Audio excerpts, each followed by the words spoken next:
Mastering engineers do not get better without making some embarrassing mistakes, like real doozies, and I've made them. Okay, so I'm going to share 5 of mine, but then with each of these 5, there'll be lessons about how it's helped me actually improve my mastering. So I just won't be telling you about how much of a dick I was. We'll actually be getting some lessons out. The first one, pig values are fake news. Now, you're going to want to hear me out on this because I'm going to detail how each measurement I use in mastering is actually calculated at the end. But let's get to story time. It was 2015, I'm mastering an album. The client comes back with an email and they're not happy. Their analyzer, their meter is showing values over 0 decibels full scale. My meters in my session was showing negative 0.3 decibels full scale. None of us were wrong. Okay, none of us were wrong, but I was humiliated because I didn't know how they were getting these readings. I'm like, I'm using the same file as you. Their meters were measuring true peak values. Mine were measuring sample peak values. It's something I didn't know at the time. So I learned a few things from this. DBFS, when you're referencing a measurement, is typically referencing the sample peak value, or if you're referencing true peak, go dBTP. How is that calculated? True peak value is calculated by oversampling the signal 8 times, and that reduces that 3 decibel discrepancy down to 0.136. This is all a bit nerdy, but there's actually a practical lesson on how I master records that it's helped me with. And that is that oversampling, so the process of oversampling to get better true peak reads, isn't just a tool for raising Nyquist and reducing aliasing distortion. It actually improves how any processor that manipulates amplitude over time interacts with the signal because you're giving it a more accurate read. So things like your compressors, your clippers, your multiband compressors, anything dynamic in nature that affects or the process of amplitude over time, it increases a more accurate read. So by oversampling, you reduce the discrepancy between the sample data and the true peak data up to 3 decibels. That's a more accurate processor. That was a really exciting find for me, and I share lots of exciting finds just like this in the best newsletter for working pros, and that is my newsletter, which I send out freely because I love sharing this stuff. So make sure you sign up to it in the newsletter link below. But I promised you something as well in this video, and that was to detail how every measurement I use in mastering is calculated. So RMS values use AES 17 standards. Basically, there's a 50 millisecond set of sample values. It takes each of those values, squares each, and then takes the average of them. The square root of that average is the RMS value. Cool, RMS, but what about loudness units? Loudness units, which we'll get to, we're going to reference momentary loudness units, and that's a 400 millisecond set of sample values.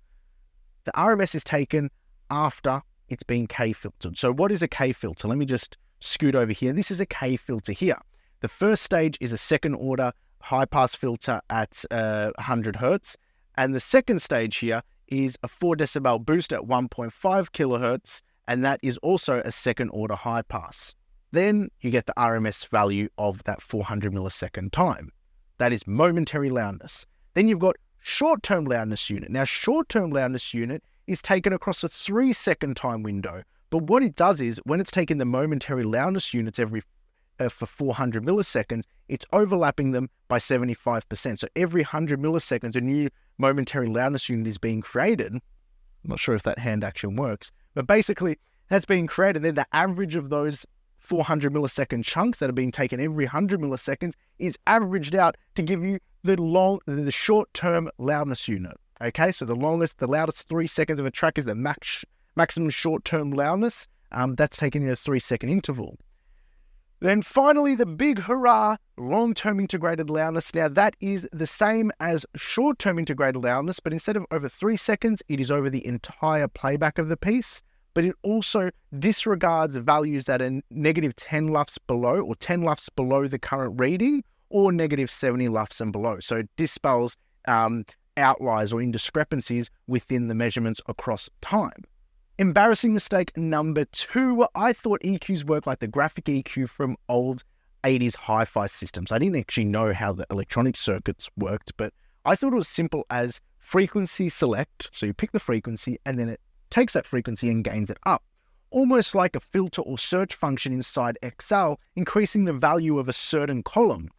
I couldn't be more wrong because EQ is not a function of gain. EQ is a function of phase. The basis for equalizers are they shift the phase for a range of frequencies, then combine the phase shifted audio with the original. And that's directly from Ethan White as the audio expert. Dan Worrell also does a really good job at explaining this in a video here if you want to go see it in action. But I'm going to show you why this information is important to me in mastering. Okay, depending on the filter you choose, it can directly affect the peak levels of a waveform, which in turn can affect the way it interacts with processes adjacent, feeding into the EQ, or following the EQ. So what I've got here are some examples with a kick drum and a sine wave. First, we're going to do the kick drum example. So we're going to meter the peak level of this kick drum. 3.4. Now let's put this high pass filter on. Okay. Now we're being a bit extreme here. 1.6. Not good. Why? Because if we had a clipper after that EQ, guess what happens? Let's turn this off.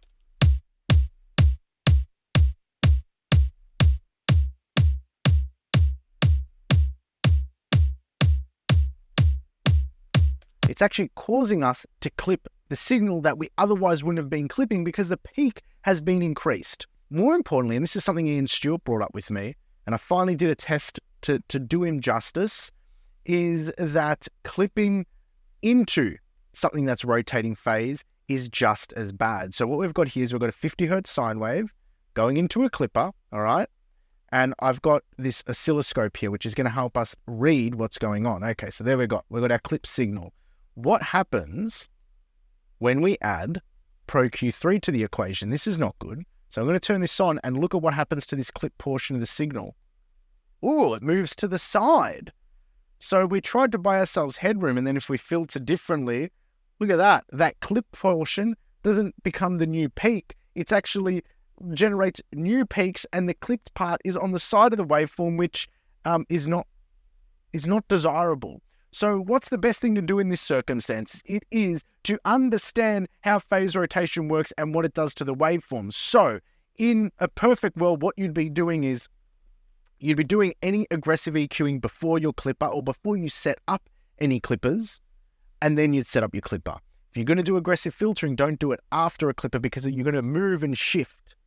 You're going to shift that off axis and you're going to put the distortion on the side of the wave signal, create a new peak, and all the headroom you just bought from clipping is going to be negated, which is no good. And that was a bit of an embarrassing moment for me to understand. Next embarrassing mistake was thinking attack and release time. So how long it took for a compressor to start and how long it took to finish working.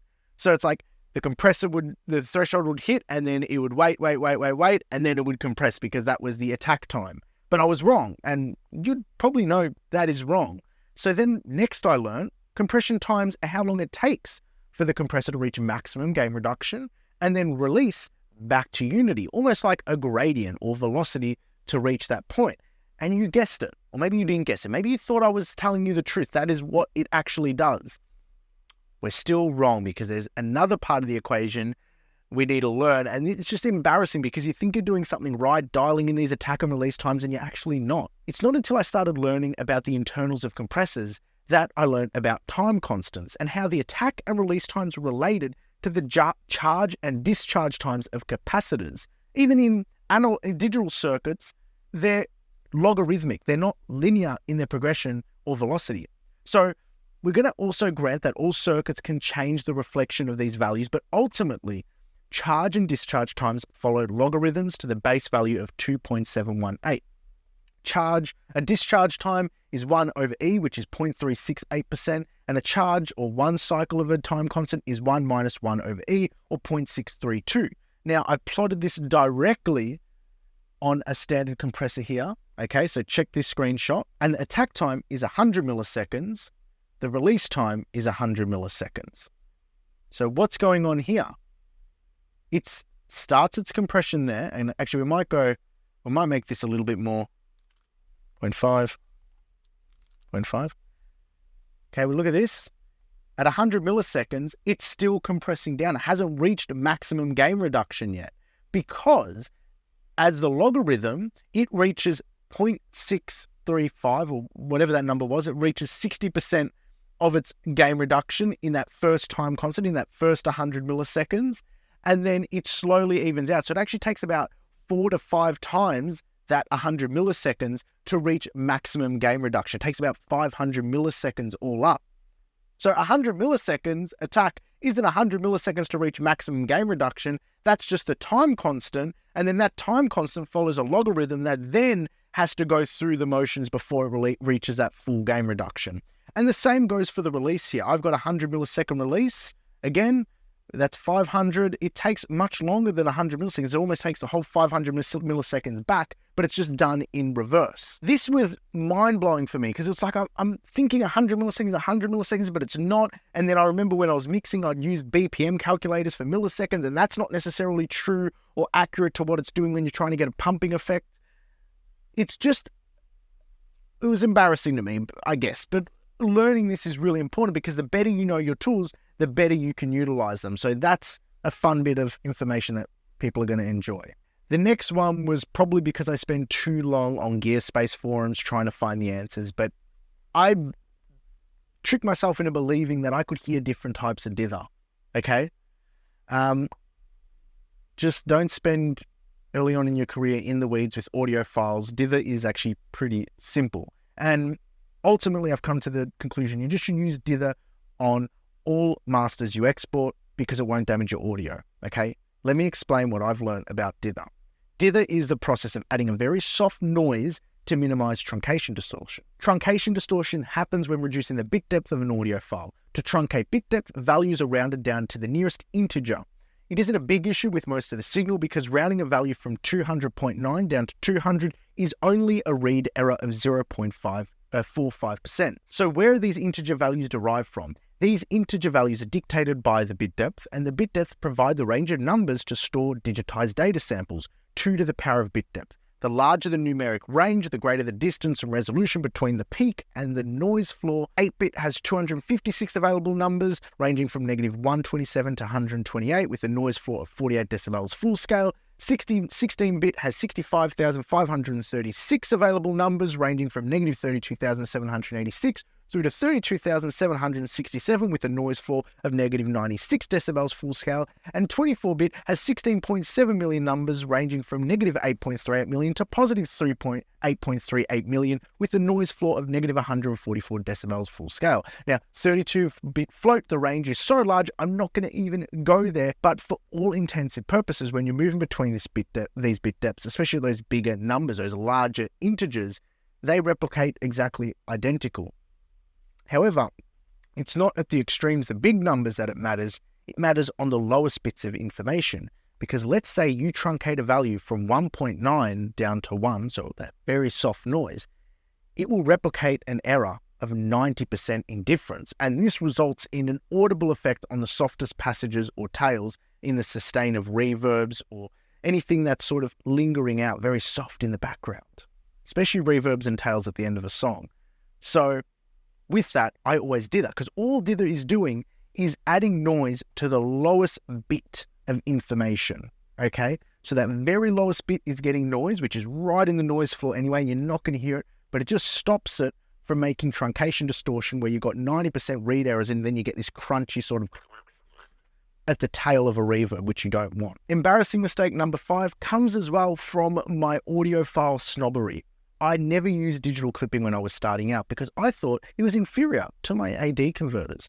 Got my Antelope converters. I had the TC finalizer, which was cool. I've had the Dangerous convert here because I thought AD converters are the best. I just thought clipping happening in a plugin for mastering was bad.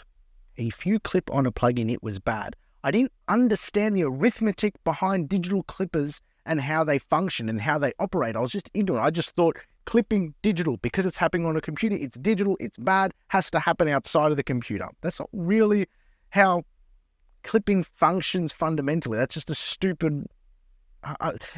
like clipping functions in a certain way, but that sort of bias wasn't helping me. So it wasn't until I started exploring digital clippers and how they're actually constructed and put together that I realized, wait a second, these are a tool that can be used for mastering just as good as any A to D converter. I don't care what people say about certain converters having a certain sound. I'm all about practical use in the studio, and the reality is you can get insane results, 99.9% of the results, from using clippers in the box. Find me in the comments if you think different.